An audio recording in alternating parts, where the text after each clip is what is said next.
connection between diastasis and back pain, diastasis and pelvic floor problems, diastasis and GI problems like bloating and reflux and constipation, and diastasis and C-section.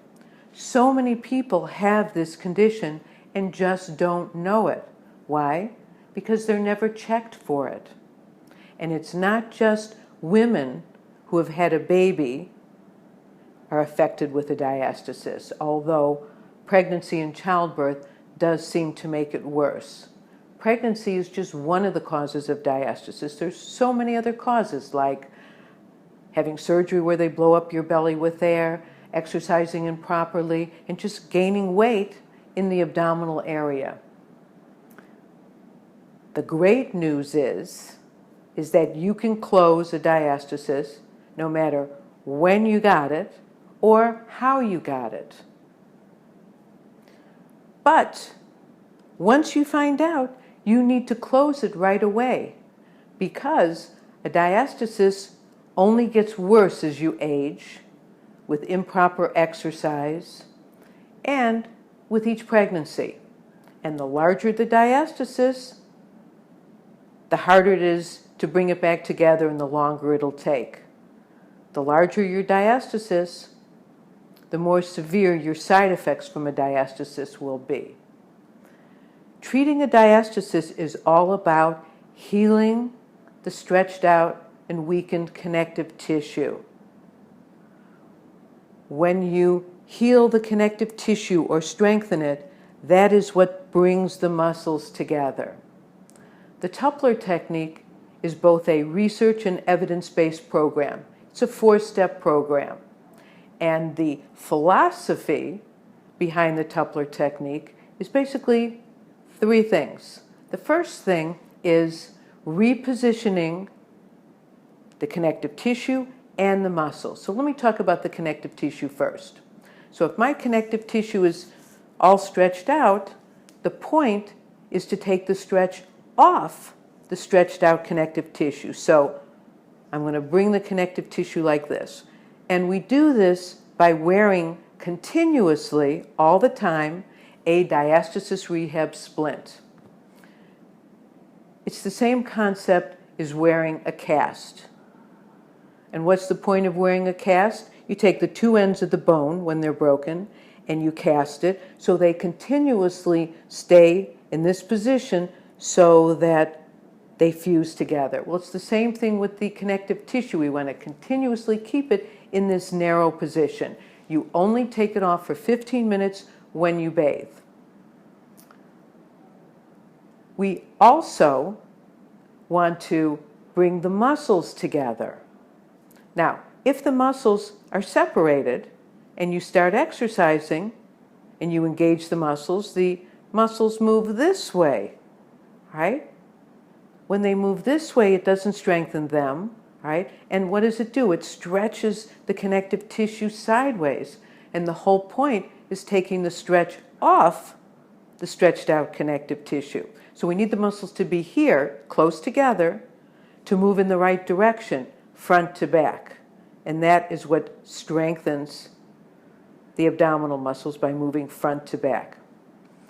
In week 4 of the program, we double splint, which is wearing 1 or 2 if you have a long torso, and holding another one, like a scarf or the arms of your sweater. We do this in week 4 because we have to have established transverse, which is the innermost abdominal muscle strength, and transverse awareness.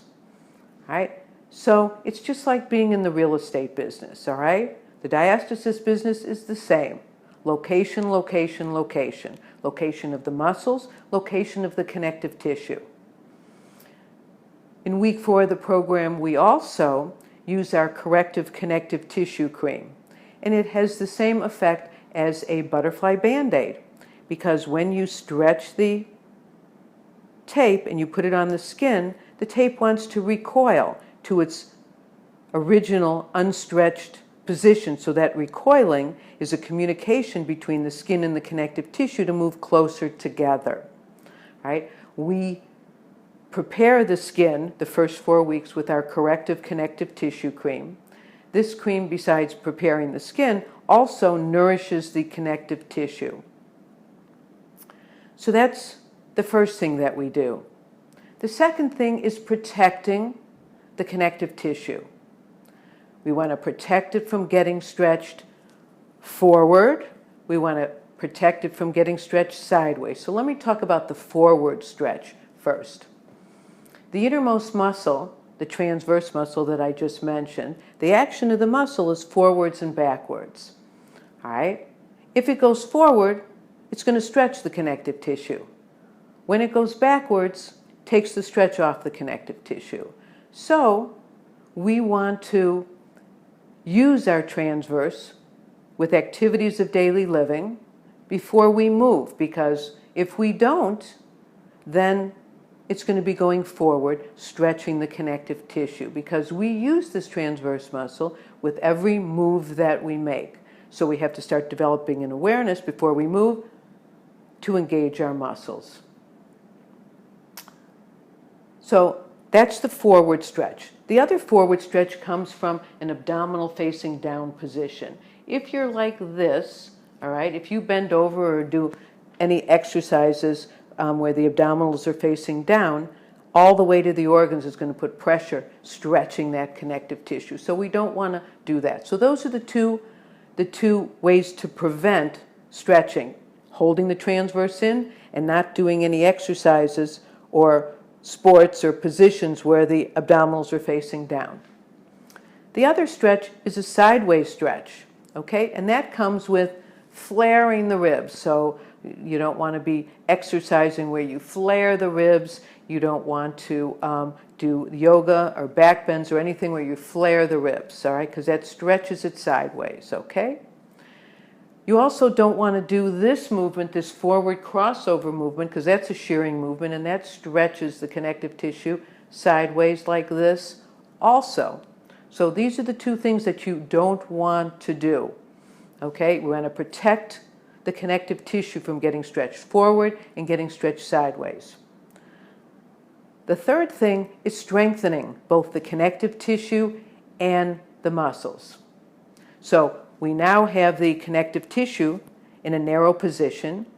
Then we do these seated exercises and it goes backwards. So the tension is on the connective tissue going backwards, and this backwards tension is what helps strengthen this connective tissue doing this.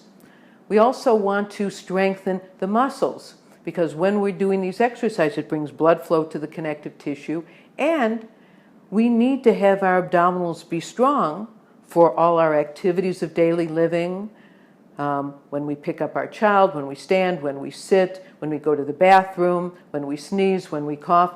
We need to remember before we do these things to engage our abdominals. So they're going backwards, not forwards. So we need to be strong to be able to do all these activities of daily living, and then to be able to incorporate using our abdominal muscles into our exercise routine. So these are the three ways that the Tupler Technique treats diastasis recti. The Tupler Technique progresses over 18 weeks. The exercise progresses. There's no guarantee you're going to close your diastasis in 18 weeks. How long it takes depends upon the severity of your diastasis and your commitment to all 4 steps of the program. During the first 6 weeks, we say to you, please don't do any other exercise program, because right now you have no transverse strength and no transverse awareness. So during the first 6 weeks, we want to allow the connective tissue to heal as we strengthen the transverse muscle, this innermost muscle, and develop transverse awareness. In week 6, we then want to teach you how to incorporate the Tupler Technique into an exercise routine so it's diastasis safe, and if you haven't closed it, how to modify the routine. So during the first 6 weeks, no sporting activities, no exercise classes. All we want you to do is walk outside or on a treadmill, the elliptical machine, or an upright stationary bike. I am hoping that this video has been helpful to you in understanding diastasis more, and hopefully it will support you in jumping on the wagon and starting the program. Remember, please take your before pictures from the front and the side. That has helped motivate so many of my clients to really continue with the program because it is a commitment. So if you have any questions about the program, you can look at our Belly blog, our FAQ page, and if you haven't gotten them answered with that, just give us an email. Send us an email and we'll get right back to you. Thanks.